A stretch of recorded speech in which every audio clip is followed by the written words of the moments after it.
Bem-vindos, amigos espectadores e internautas da nossa rede SPTV. Estamos aqui no nosso programa Direto e Reto. A informação precisa e ligeira, não só na palma da sua mão, mas olha, na pontinha do dedo. Então, vamos lá para o YouTube, inscreva-se, assinale ali o sinalzinho para atualizações das informações e vamos ao programa de hoje. Recebo hoje Ricardo Molina, empresário, político, amante do esporte, especificamente do basquete. Seja muito bem-vindo, Ricardo. Saudações a você. Felipe, prazer estar aqui com vocês na rede SPTV. Uma honra estar aqui com vocês para falar de coisas que a gente realmente gosta, debater alguns assuntos e agradecer pelo convite, pela oportunidade. Aqui nós vamos dar uma de sorteio da Mega Sena. Isso é bom, hein? Sem prêmio. Sem prêmio. Sem prêmio. Então veja só, empresário, político, amante do basquete. Rodando aqui virtualmente o meu globo, quer iniciar o nosso bate-papo por qual desses itens? Eu acho que é importante a gente falar um pouquinho, que vai chegar na questão do empresário, um pouco da nossa história, né? Que nós viemos do interior de São Paulo, lá de uma cidade chamada Estrela do Oeste, Felipe. Uma cidade com Vou até anotar aqui. 8 mil habitantes. E assim como todo o pessoal do interior, ou a grande maioria deles, busca aqui nessas grandes regiões uma oportunidade para se desenvolver, para procurar emprego, para poder trabalhar. E aqui eu estou há mais de 30 anos, né? Vim em 95 para cá, mais de 30 não, dá menos, né? Eu vim em 95 para cá, para Santa Bárbara do Oeste, vim fazer faculdade de engenharia e aqui comecei a trabalhar, fui para Paulínia, trabalhei lá por bons anos, até que eu me estabeleci em Americana em 2000. Todo esse período eu sempre trabalhei na iniciativa privada, trabalhando, né, para alguma empresa. Em 2006 a 2014 eu passei pela cooperativa Unimed, né, onde eu tive a oportunidade de atuar como superintendente da Unimed, que foi um grande aprendizado na minha vida também. Até que nós tivemos a oportunidade de abrir nossa própria empresa, que é a Clarian Saúde, que é uma empresa que comercializa e faz pós-vendas de planos de saúde, vida, odontológico. E nós estamos no mercado aí há mais de 10 anos. E pela primeira vez agora, esses 10 anos, trabalhando aí diretamente com a nossa própria empresa. Então, para mim é muito positivo falar sobre essa história, Felipe, porque nós começamos exatamente como é o tradicional, né? Estagiando numa empresa, depois crescendo dentro de uma empresa, depois assumindo postos estratégicos como diretor de empresa e até a gente chegar na construção aí de nós termos o nosso próprio negócio aí há 10 anos. Clarian, muitas pessoas me perguntam se é Clarian ou Clarian, eu falo, fica à vontade, o que você achar melhor. Eu fiz uma homenagem, eu tenho mais 2 irmãos, um chama Cláudio, outro chama Andréia, embora eles não trabalhem comigo, não moram aqui, moram em Estrela do Oeste, mas eu homenageei e criei esse nome para que a gente pudesse ter a nossa empresa, né? Estamos há 10 anos, uma relação muito próxima com as empresas, nosso mercado hoje é extremamente voltado à venda para empresas, e eu tenho muito orgulho de carregar essa construção dentro da minha vida. Bom, já que você resolveu apresentar o currículo, eu vou estimular o lado empresarial. Vamos lá. Direto e reto, quantos empregados você conseguiu manter nesse ambiente horroroso de Covid? Olha, foi muito difícil. Eu acho que nós não só mantivemos o número de funcionários, mas nós tivemos que reforçar a equipe de pós-vendas. Por quê, Felipe? Porque a nossa empresa ela comercializa, mas depois que o que é comercializar, tá? A Clarian não é uma operadora de saúde. Então nós temos parceiros, operadoras, seguradoras, que nós apresentamos à empresa as melhores alternativas. Depois que é fechado o negócio, e o negócio é fechado da operadora diretamente com o cliente, com a empresa, nós fazemos todos o pós-venda. Então eu vou dar alguns exemplos para vocês do que aconteceu nos últimos 2 anos. Nossa equipe de pós-venda trabalhou muito. Por quê? O nosso propósito é que para quem compra um plano de saúde, para quem compra um seguro-saúde, um seguro de vida, um convênio odontológico, não tem que passar por um 0800. Na minha opinião, é uma tragédia. Então, muitas vezes a empresa nos procura para marcar uma consulta, procura para ver uma questão de reembolso, e principalmente nesse período de pandemia, por vagas de UTI. Imagina você que mesmo nesse período, pessoas com seguro-saúde, até com seguro-saúde Sul América, Bradesco, seguros de rede de cobertura de Einstein, Sírio, tiveram dificuldade de conseguir uma UTI. E eu estou falando de grandes hospitais da região de São Paulo. E aí nosso pós-venda entra no jogo. E isso faz parte do nosso DNA. Eu tenho que me colocar no lugar dele e achar uma alternativa para ele. Então, nós recebemos vários contatos de pessoas que, olha, eu estou com dificuldade eu preciso de uma consulta, eu preciso de uma internação, eu preciso de uma UTI. E aí cabe a nós fazer toda essa ligação. Então, nós mantivemos nossa área comercial, porém nós reforçamos nosso atendimento ao pós-venda, ô Felipe. Quantos funcionários são? Nós já tivemos uma equipe maior quando nós trabalhamos a venda pessoa física, hoje a gente não trabalha mais. Hoje nós estamos 10 funcionários diretamente que trabalham com essa atividade.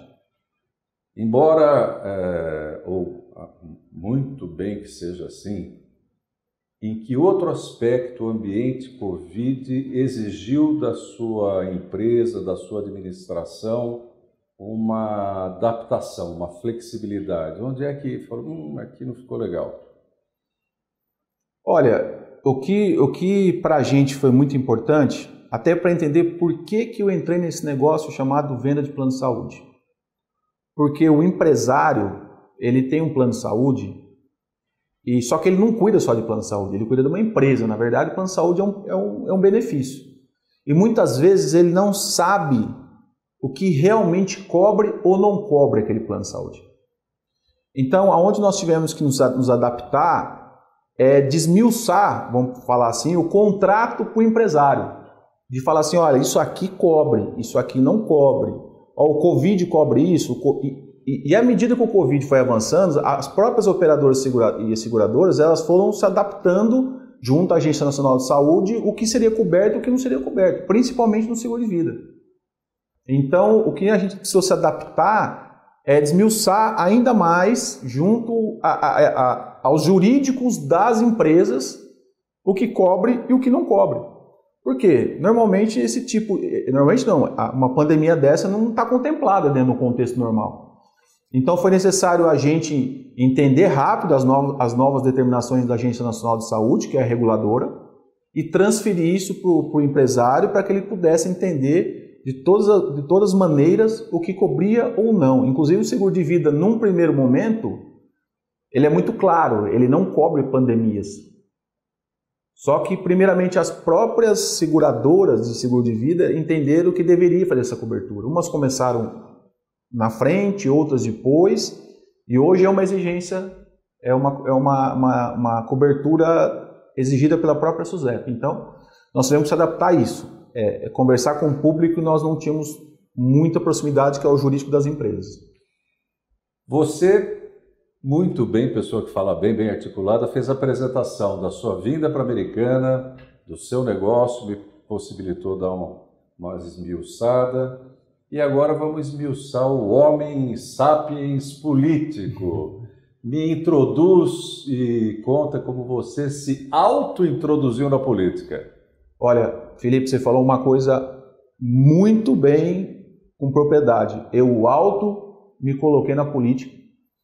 Eu até 2018, eu nunca tive nenhuma relação direta com política, no sentido de filiação partidária, está acompanhando muito de próximo, né, essa questão do dia a dia da rotina política. Eu, como empresário, como funcionário de empresa, eu acompanhava aquilo que era importante para aquilo que a atividade que eu estava fazendo, né? Então, e muitas vezes quem está na atividade privada acha que a política não tem nada a ver com a relação de uma atividade privada. Pelo contrário, hoje eu tenho muito claro que a política afeta não só a população, mas também as empresas, porque qualquer lei, qualquer mudança afeta diretamente. E em 2018, né, eu realmente tomei a decisão de me tornar um representante da população e sair candidato a deputado federal. E nosso objetivo foi fazer uma reeleição realmente para poder se eleger, não era com o objetivo de testar nome, não era com o objetivo, era realmente poder representar, por entender que a gente, com tanto conhecimento que a gente foi adquirindo, a gente sentiu numa situação que, e eu convoco sempre as pessoas, aquelas pessoas que a repensar a entrar na política, principalmente as pessoas que ainda não se contaminaram por esse meio. Então eu tomei essa decisão de forma muito peculiar junto com a minha família e decidi ser candidato a deputado federal num mar onde eu pouco transitei. Vou interromper. Por que federal, logo de cara? Olha, a campanha para federal, ela foi uma campanha estratégica porque nós tínhamos informações de alguns partidos, né, de que eles poderiam fazer uma eleição para um candidato com poucos votos. Para a gente que não é conhecido no meio, como a política, quem está na política hoje, ele está no dia a dia, no jornal, na imprensa, e por isso eu agradeço essa oportunidade, porque hoje nós nunca tivemos um cargo político, então para a gente é difícil um espaço para a gente poder falar. E nosso desejo de atuar pelo Brasil, para o nosso estado de São Paulo, e também alguns partidos que nos ofereceram uma condição de se eleger numa condição de votação que a gente entendia que seria possível. Então veio de um desejo de representação legislativa através de Brasília, de poder atuar como deputado federal, de entender a representatividade disso, a disponibilidade disso, a proposta de trabalhar com leis que afetam diretamente o Brasil como um todo, especificamente São Paulo. Então essa foi minha decisão. Que partido foi, Ricardo? Foi o antigo PRB, que foi hoje atualmente Republicanos, que eu sou filiado até hoje, que é o único partido que eu sou filiado. Uhum. E eu lembro, Felipe, que nós fizemos uma pesquisa antes, aí como engenheiro eu gosto muito de números, né? De quantas pessoas conheciam o Ricardo Molina naquele momento. Quando eu falo Americana, Santa Bárbara e Nova Odessa. E aí que a gente entende que o tanto de trabalho que a gente tem que fazer. Aí nós entendemos, nós tínhamos 4% da população que conhecia ou tinha ouvido falar de Ricardo Molina, isso em 2018, entre Americana, Santa Bárbara e Nova Odessa. Para você ver como é difícil a renovação na política. Porque quando você está de fora do dia a dia político, você tem grande dificuldade, porque você não tem a grande mídia atuando sobre você. E por isso a gente fez um trabalho, essa decisão foi em abril, nós fizemos uma campanha de abril, a pré-campanha de abril a julho, e depois agosto, setembro já foi a campanha. Então foi um negócio muito rápido. E tudo nessas adaptações do ambiente de Covid, né? Olha, em 2018 ainda não. Ainda não. Mas assim, algumas limitações, deixa eu justificar. Eu assisti algumas campanhas que eu achava até românticas, então podia palanque, podia discurso, podia entregar brinde, canetinha, e a coisa foi enxugando. Foi, 45 dias. Já não pode mais micareta, já não pode mais... Showmício. Já não pode caravana, aquela buzinaço, jogar papel na rua, que não é uma coisa muito certa, mas de uma certa maneira causava um frisson. O que você espera antecipando de uma campanha de hoje, que você não pode quase nada, nem aglomerar? Para a gente é muito óbvio que esse modelo de campanha 45 dias, que você não pode praticamente nada, é uma campanha feita para quem está no poder. Imagine você, em 45 dias, que não é do meio político, conseguir se tornar conhecido, você conseguir apresentar suas propostas e conseguir chegar no máximo de pessoas possíveis, lógico, por uma rede social, mas competindo com profissionais da política. Então, assim, para mim é muito óbvio que é o modelo que foi praticado para permanecer aqueles que estão. Para diminuir o espaço daquelas pessoas que querem representar a população e incentivar somente ao que estão lá. Para mim isso é uma coisa muito clara. Amigos internautas, onde tem flecha tem bambu. Ricardo, você é ligado às mídias sociais? Você tem Facebook, Instagram? Tenho Facebook, tenho Instagram, é Ricardo R. Molina Dias, ou digitar lá Ricardo Molina Dias. Aprendo muito, não sou um grande especialista nisso, mas a gente precisa entender também dessa necessidade, até para conversar com a nossa população, conversar com as pessoas, aprender muito também, né, naquilo de forma filtrada, né? Mas eu tenho sim minhas redes, sim. Tem o meu site, que é Ricardo Molina Dias. É útil. Você vê como útil para essa finalidade de publicidade da política? Hoje é essencial, né? Eu acho que você não consegue em 45 dias você chegar, principalmente numa campanha para deputado, onde você tem que atuar em cima de uma base ou de um estado, você chegar em todo lugar. Então, não só é necessário, viu, Felipe, como é importantíssimo uma qualidade de conteúdo. Porque não adianta você ir para a rede e não tiver uma qualidade e principalmente uma relação direta, como é o seu programa, uma relação direta com a população. Porque a gente está o dia a dia na internet, se a gente pegar lá um conteúdo que vai embora, a gente não para. Agora, a pergunta que é da moda, é da hora. Você não tem medo de ser cancelado?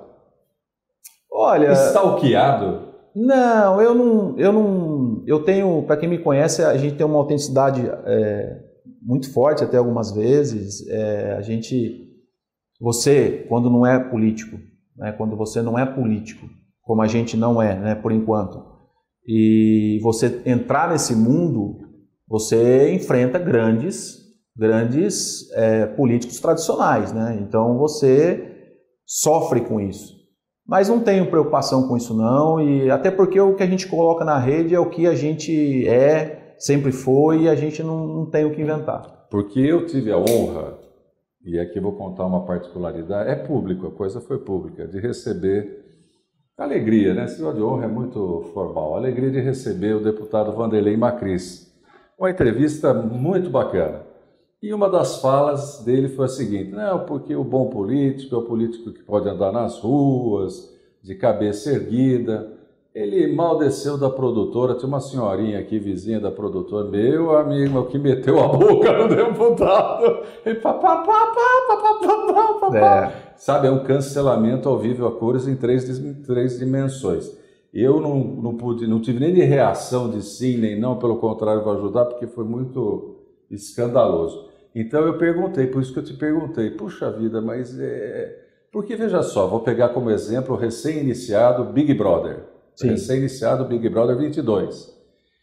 Antes de entrar na casa, o pessoal já estava dando informação, chipando. Olha que eu sou velhinho, já estou aprendendo a nomenclatura da moda. Chipando. Aí eu pergunto, né, olhando para você, jovem, pelo menos mais jovem do que eu, nem por isso menos experiente, nem por isso menos experiente.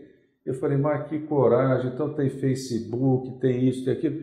E se o pessoal começar a descer a linha, qual seria, hipoteticamente, porque não acontece, a sua reação? Se posicionar, eu não tenho dúvida nenhuma. Felipe, a política brasileira hoje, ela está doente, na minha opinião. Então, essa agressão ao próprio deputado, ela já vem de um rancor da população com relação ao político brasileiro, né? Porque as pessoas estão cansadas. Como é que eu me canso da política? Quando eu vou ao supermercado, eu não consigo comprar aquilo que eu comprava antes. Quando eu vou abastecer meu carro e o combustível cada vez mais caro. Quando eu vou passar na rodovia, o pedágio, eu já não consigo fazer R$18. Quando eu vou pagar meu IPVA e o IPVA meu, ele aumentou, ele é maior do que o ano anterior que o meu carro depreciou. E aí, no mesmo barco que o meu bar é o famoso seminovo, chique falar, né? Não fala mais velho, né? Então eu digo o seguinte, a política brasileira está muito doente, no meu entender, no sentido que as pessoas, hoje muitas delas não entendem qual é o papel do deputado federal, o estadual, o governador. Para ela está sentindo na pele que o dia dela está mudando. Né? Isso para pior. Para pior. Então é natural que o político em si hoje ele sofra mais com isso. Né? Ele sofre mais com isso. O Vanderlei é um deputado que tem 12 mandatos, não é à toa. Mas ele acaba sofrendo também por um processo de deteriorização da política atual. E por isso que eu acho, por isso que a gente se coloca à disposição e por isso que eu incentivo, Felipe. Eu não tive ninguém que me procurou e falou assim, Ricardo, por que você não entra na política? Porque esse é um pouco do perfil do político atual. Por outro lado, quem é que te deu a oportunidade quando você, de livre iniciativa, foi e bateu a porta desse ou daquele, se não mais de meia dúzia de partidos? Que partido que te acolheu, já que nenhum veio e te promoveu? Olha, eu fui diretamente num partido no PRB, justamente porque eu tenho um amigo que estudou comigo, inclusive em Fernandópolis, que em 2024 ele tinha se elegido com 20 mil votos pelo PRB. Por quê? Porque tem um candidato a deputado federal chamado Celso Russomano. E o Celso Russomano fez uma votação muito expressiva. Quando eu vi isso acontecer em 2014, não é que a gente gosta de política a partir de 2018, eu acompanho tudo. Hoje eu posso dizer que minha vida, acompanho exatamente tudo. Eu fui diretamente ao PRB e eu fui assim, entrando em site, como é que eu falo aqui, como é que eu vou lá? Porque eu não tinha nenhum apadrinhamento político, eu não sabia como construir. Então eu fui indo, ligando, tanto é que eu cheguei em São Paulo. E aí, chegando em São Paulo, eu falei, 20 mil votos é possível de fazer. Se eu tenho um partido, naquele momento, onde eu tenho que fazer 100 mil votos, eu não sou candidato, porque eu não tenho condição de alcançar 20 mil votos numa situação que a gente está começando um processo político. Então, foi na perna mesmo, Felipe. Foi procurando o site, deixa eu ligar no partido, tanto é que eu cheguei no partido, o presidente do partido me disse, olha, eu te dou a legenda, mas eu não posso te ajudar com material e eu não posso fazer nenhum movimento de dobrada, apoiar com você, porque você é um cara que não é da política, nunca foi candidato, nunca participou de alguma campanha. Falei, tá bom, eu vou trabalhar com o que você está me oferecendo e vou correr atrás. E foi isso que aconteceu. E nós fizemos 21 mil votos, que era o que a gente imaginava, mas o que a gente propôs a se entregar. Só que, infelizmente, o Celso teve uma perda muito grande de votação, pelo efeito Eduardo Bolsonaro e Joyce, né? Afetou diretamente, ele perdeu 1 milhão de votos. E aí nós não conseguimos se eleger na eleição de 2018. Vou fazer conversar agora o empresário com o político, com o midiático, com aquele que ou por iniciativa própria procurou o partido... Qual mesmo? PRB, hoje Republicanos. Hoje Republicanos. E aí, por falar em cancelamento, também conversando com o cancelamento, como foi esse convite a serviço do filho do Macris? Produção, qual o nome dele mesmo? Rafael. O Rafael nós tivemos... Primeiro, é importante eu dizer que em 2018... E aqui eu faço mais uma vez um convite para que as pessoas participem de um processo eleitoral, não necessariamente como candidato. O Felipe, o Molina antes da eleição e o Molina depois da eleição mudou completamente no sentido de como pensar as coisas. O que era antes e o que é depois? Muito, Felipe, muito. Mas me faz a narrativa. Eu nunca imaginei que eu teria um choque tão grande de como enxergar e ver o quanto ainda é básico as nossas necessidades políticas. Felipe, eu recomendo a todos a maturidade que você constrói em tão pouco tempo de uma campanha, dificilmente você vai construir na vida.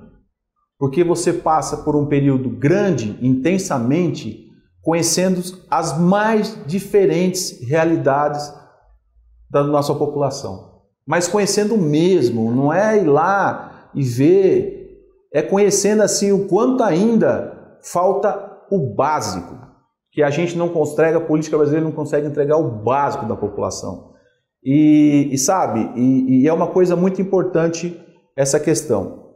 Com relação a 2020, nós tínhamos isso aí mudou politicamente a imagem nossa com relação a, poxa, tem um caminho político aí, tem uma pessoa vindo que é o Ricardo Molina e naturalmente surgiram oportunidades para que a gente viesse até mesmo a prefeito, que nós tínhamos trabalhado muito forte nessa situação, e também convite para que a gente pudesse fazer parte de algumas chapas, né?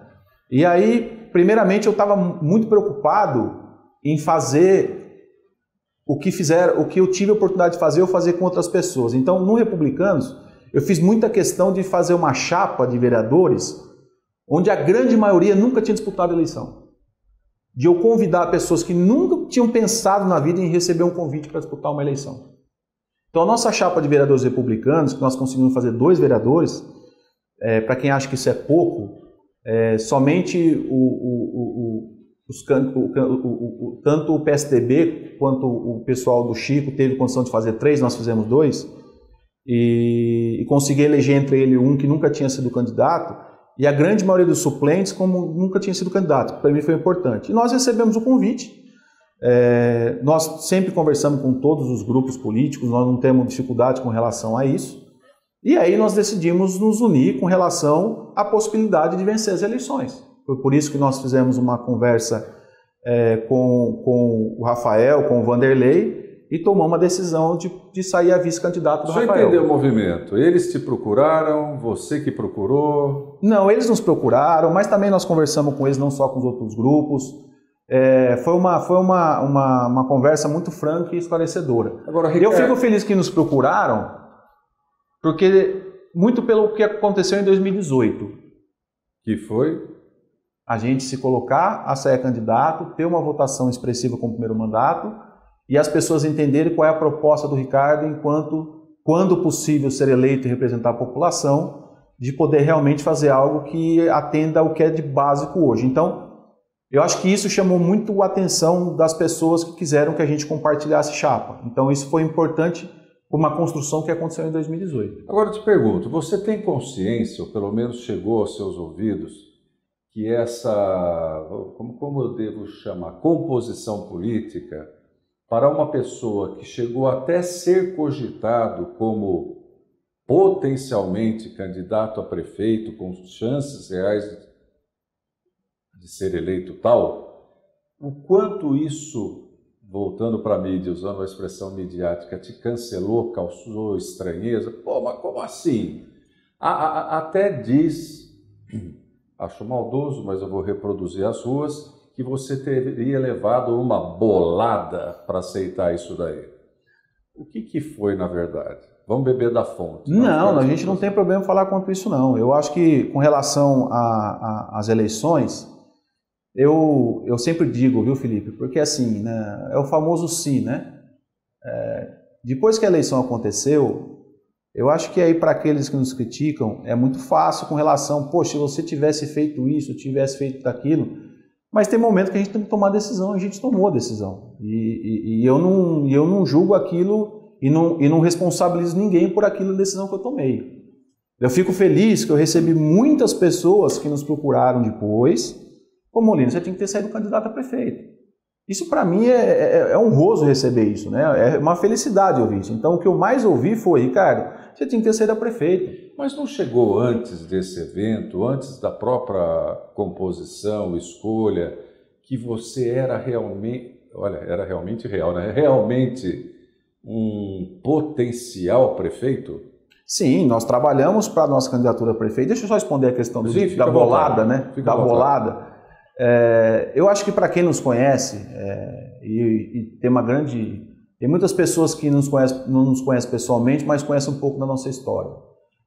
Isso nunca vai acontecer com o Ricardo, porque esse não é o nosso perfil, e talvez que é por isso que a gente não é bem visto pela política, né? Nós não somos ser comprados, nós não trabalhamos dessa forma, e muitas vezes até quando nos procuraram para esse propósito, as pessoas tiveram uma resposta muito clara que não é assim que o Ricardo trabalha. E então essa possibilidade de comprar o Molinos não existe, isso não acontece. Nós tínhamos sim uma proposta de candidato, nós levamos isso até o último instante a isso, e aí nós em conversa com o partido, nós entendemos, o partido principalmente, falou, Ricardo, eu acho que é interessante Isso conversando todos, que é interessante a gente recuar, no sentido de que, olha, não dá para ir agora. O próprio partido falou, Ricardo, se prepara mais um pouco, porque realmente era uma candidatura muito difícil. Então, eu não me arrependo do que fiz com relação às parcerias, não transmito essa responsabilidade para ninguém, não deu certo porque A, B ou C, só que isso teve uma decisão e agora eu tenho que continuar o meu sonho, trabalhar o meu sonho e vou buscar na medida que for possível. Entendido. Então, retomando a linha de raciocínio, como você, na sua história, isso não é especulação, fático a análise de que você seria um candidato potencialmente para prefeito. Eu não gosto dessa expressão porque é pesado, mas aí como vice-prefeito do Rafael, derrotado, é essa expressão que eu não gosto. Acho que não retrata toda a realidade. Você hoje, depois muito provavelmente de uma análise, uma autorreflexão, você acredita que teria sido uma estratégia, uma tomada de decisão negativa de ter saído vice, quando talvez, como muitos me informaram, você seria com sucesso vereador? Felipe, é hipotético, mas... O que eu digo é o seguinte, eu fiquei muito feliz com a possibilidade da gente poderia ter saído candidato a prefeito. Isso não é fácil. Imagina você, um cara que veio do interior de São Paulo, para essa região, sem nenhuma ligação familiar direta aqui na cidade.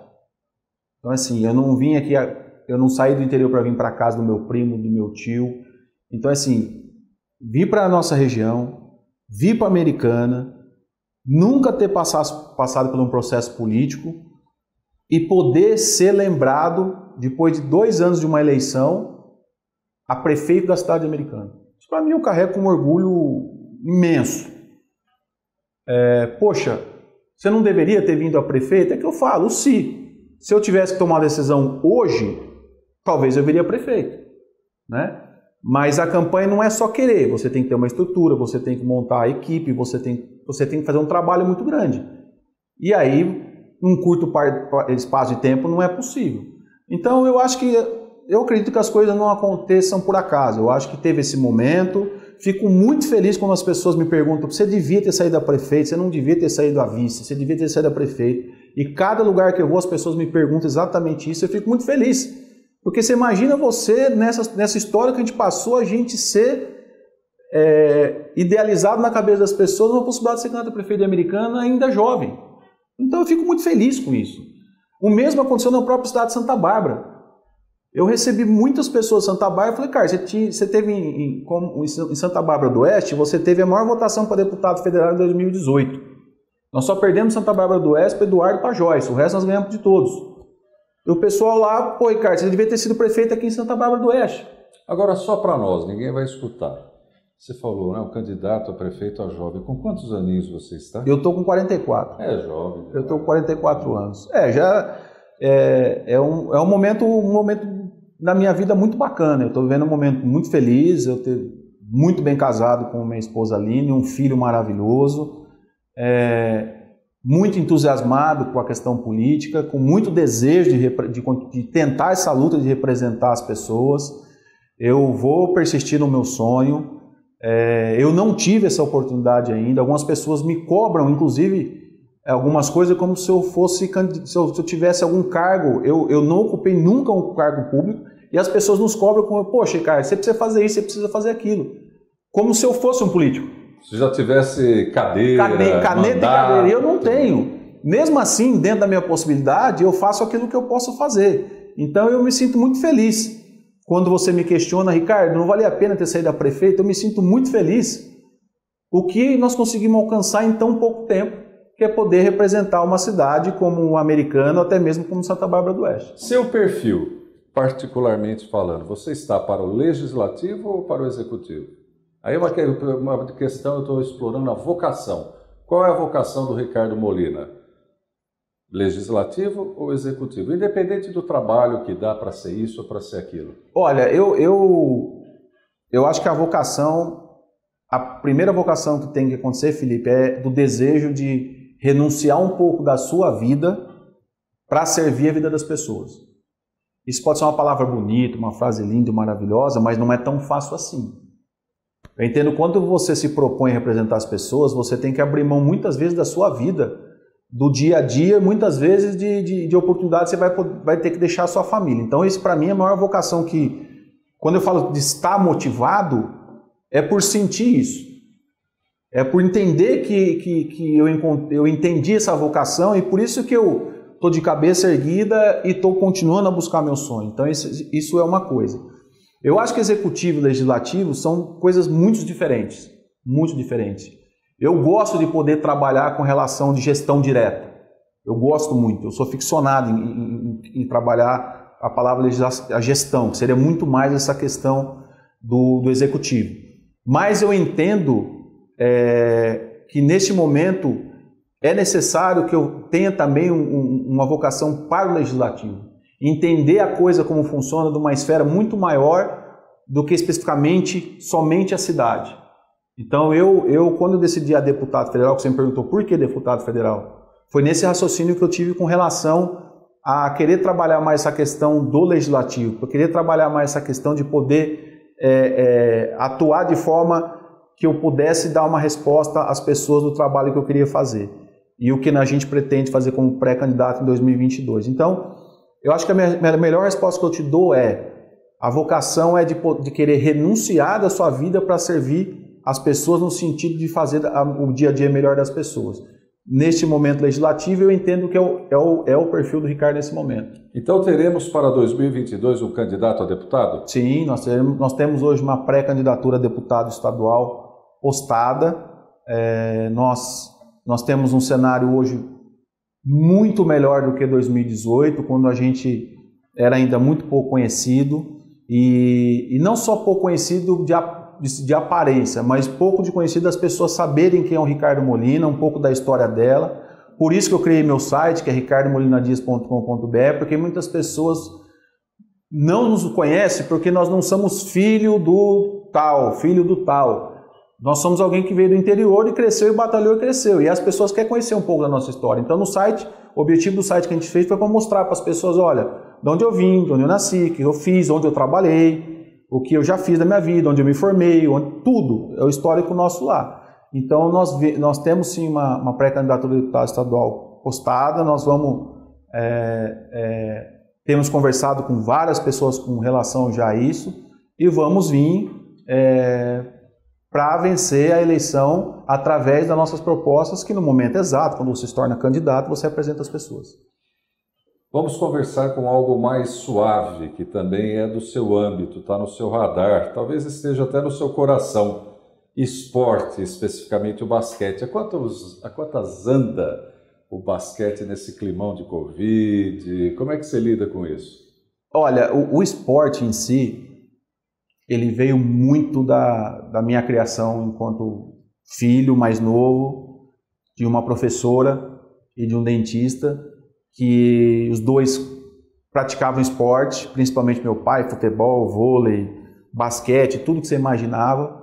Meu pai ia para os campos de futebol e eu carregava a mochilinha dele com 7 anos de idade, carregando a mochila, acompanhando ele no ônibus, indo jogar fora. Então, e aí a gente acabou no interior de São Paulo focando mais a questão do basquete, jogamos até profissionalmente nas categorias de base da Banespa Jales, que é uma equipe profissional que nós tínhamos lá. E aí, quando eu vim para a Americana, né, e quando nós tivemos a oportunidade de entrar na Unimed, a Unimed tinha um projeto de esporte muito bonito, que era o basquete. Só que naquele momento nós tínhamos um projeto social apenas em Americana e não tínhamos mais a categoria principal. Você está à frente do basquete atualmente? Estou à frente do basquete. Rapidamente foi aí que a gente pediu ao Dr. Rafael Moliterno, meu saudoso amigo, Dr. Rafael Moliterno, faz uma falta muito grande para a gente, para que eu pudesse atuar no basquete do projeto da Unimed, levando o projeto social para Nova Odessa, Santa Bárbara, criando a categoria principal, sem nenhum tipo de despesa nossa, nós pedimos para ser um voluntário nisso. Teve toda essa trajetória na cidade americana, que todo mundo conhece. Nós chegamos a ter mais de 1.500 crianças entre Americana, Santa Bárbara e Nova Odessa, de 7 a 12 anos nas escolinhas. E aí foi que nesse processo todo, em 2016, quando nós tivemos aí o interrompimento das leis de incentivo na cidade, houve o término da modalidade na cidade, eu fui convidado pelas equipes para que a gente pudesse assumir a presidência da Liga de Basquete Feminino. É uma liga que é responsável por fazer o basquete feminino adulto de clubes no Brasil. Nós entramos com a obrigação de refazer tudo. Nós tínhamos uma liga muito nova, de 5, 6 anos, mas precisava reorganizar.